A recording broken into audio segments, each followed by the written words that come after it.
Previously, we saw that Mofan was somehow able to awaken the rare fire and even more rare lightning talents, but has decided to keep that a secret from everyone.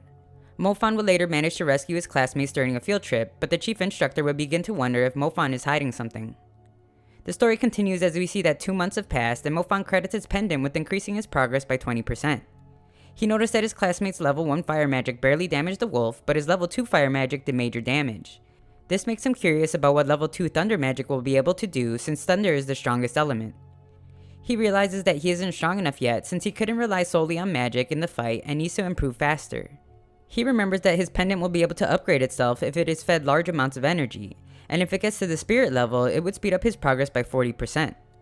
The stuff the pendant needs to feed on costs money, so he begins to consider if he should become a bounty hunter since they are all well paid and he would gain combat experience. The next day, Mofan goes to the bounty hunter's hall and finds 2 men looking over their options for hunter jobs. The jobs are far too difficult for inexperienced mages, so one of the men wonders if he should join the monster hunters instead, since the salary is good and they have a roof above their head.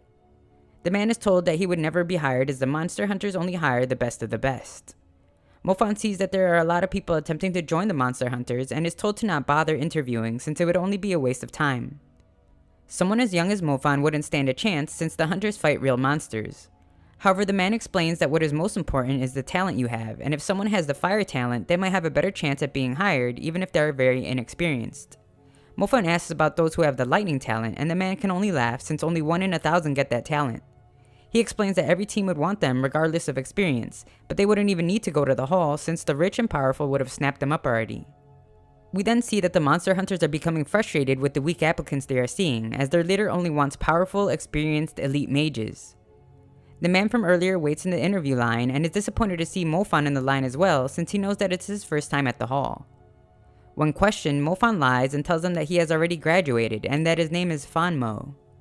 The hunters explain that they are only looking for mid-level hunters, but Fanmo isn't even certified. However, Fanmo proves to them that he has the lightning talent, and the hunter captain reveals himself to welcome him to their team. Fanmo explains that he is not certified, but the captain says he will get it for him. Fanmo has no experience, but the captain says he will gain some. Fanmo has only achieved level 1, but that actually impresses the captain since it's harder to upgrade the lightning talent. He is introduced to the other members, but are interrupted by news of a monster on the loose. The captain tells Fanmo to wait for them to return, but he asks that he go along since he is already part of the team. It is revealed that the disturbance is happening at his sister's school. Mofan can't help but worry when it is explained that a student has gone missing and Zenzaya doesn't answer her phone. The team split up and Fanmo is tasked with checking the cafeteria. While there, Zenzaya would finally return his call and explain that she is safe, but Witness says another student had been going into the cafeteria when she was leaving. Mofan explains that she should worry about taking care of herself only, just as a monster appears behind him. Mofan can barely manage to avoid its attacks, and the other hunters make their way to him after sensing the monster.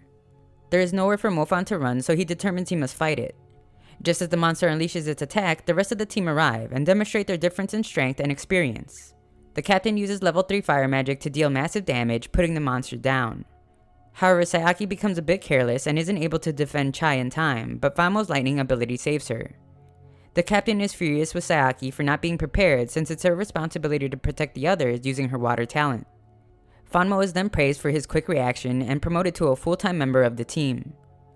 Mofan must contain his excitement when he realizes that a promotion means a higher salary and maybe even some bonuses. The rat's spirit emerges from its corpse and is consumed by Mofan's pendant, and no one else seems to be able to see it. Unfortunately though, the rat spirit is weak and doesn't do much to upgrade the pendant. It is then revealed that the team could not find the missing girl, but there is evidence that other monsters had dragged her through a deep tunnel that was found. The team debates whether or not to go in after them and determine that the girl might already be dead. The captain decides to alert the Association of Magical Societies since it's something they cannot handle. Later, it's explained that the association has taken over the matter and the captain once again praises Fanmo after originally underestimating him.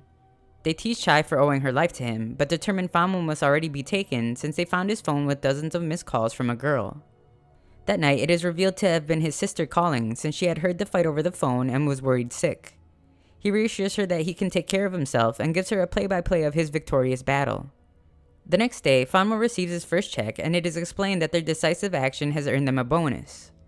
Elsewhere, we see that Muhei is a bit of a pervert when he goes to inform Yuang that he has been called to see his father. Muhei is impressed with his progress so far, but Yuang believes he has not been progressing fast enough.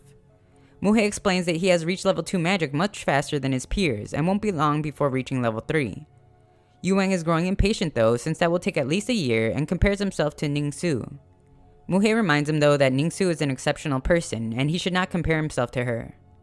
Furthermore, his focus should only be on teaching Mofan a lesson, but Yuang believes that he is not a worthy opponent.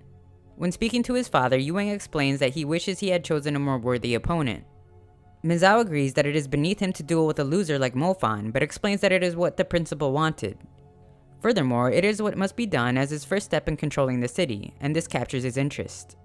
Mizao goes on to explain that one person every year is chosen to practice in something called the Sacred Spring. The school and all the old families desperately want that opportunity. Mizao wants Yuang to display his overwhelming power against Mofan to send a message to everyone. Elsewhere, Muhei explains to Bai that Ningsu is the true heir to the family and that Yuang is only meant to be a stepping stone for her. Bai wonders if Mofan will earn the right to practice in the Sacred Spring if he is victorious against Yuang, but is told that it would never happen. We then get a glimpse of a bright light that seems to emanate from a one-eyed monster. In class, Mofan must explain that he hasn't been around lately because he has been busy saving the city, when Zhang wonders if Zhou has a thing for Mofan. Zhou asks if he is free that night, and Mofan thinks about how she must have fallen for him when he saved her from the wolf. He plans to let the poor girl down easy by explaining that their priority at that age is to study, but agrees to see her that night anyway.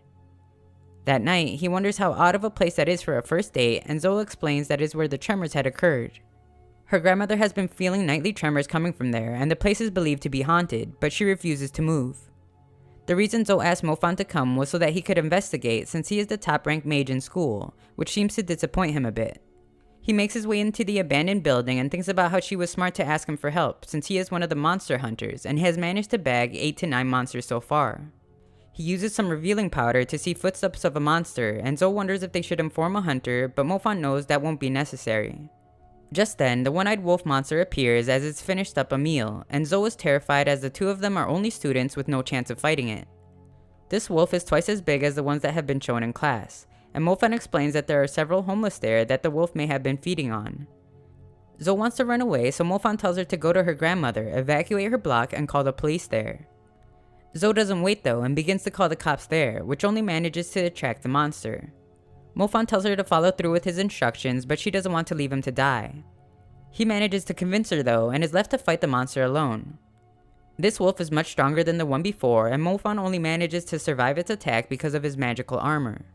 We then see that Chai, the hunter who is also a member of the Mu family, has received Fanmo's signal, and Zhou directs them to the building where her friend Mofan is. Mofan prepares to use his fire attack just as Chai and Yuang arrive to subdue the monster. Chai has only seen Fanmo with a mask on, so she doesn't recognize him, but remembers Mofan from a memory long ago.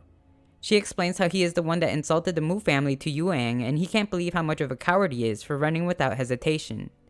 Chai contacts the captain, informing him that the monster seems to have mutated after absorbing power leak from the Sacred Spring, and requests they find Fanmo immediately so he can use his lightning magic to sedate it. Mofan changes into his disguise and explains that as a student his talent is fire, and as a hunter his talent is lightning. Keeping them separate is important so that no one knows he has more than one talent.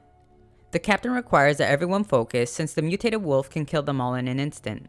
The problem is, ice and lightning alone won't be able to kill the beast, and if the captain were to use his fire magic, that would only free the monster from its ice prison. Their main goal now is to keep the wolf from escaping and attacking the city while they wait for help from the association. However, that proves to be difficult as the monster breaks free and they realize that it has begun to evolve into an even stronger monster. Thanks for watching part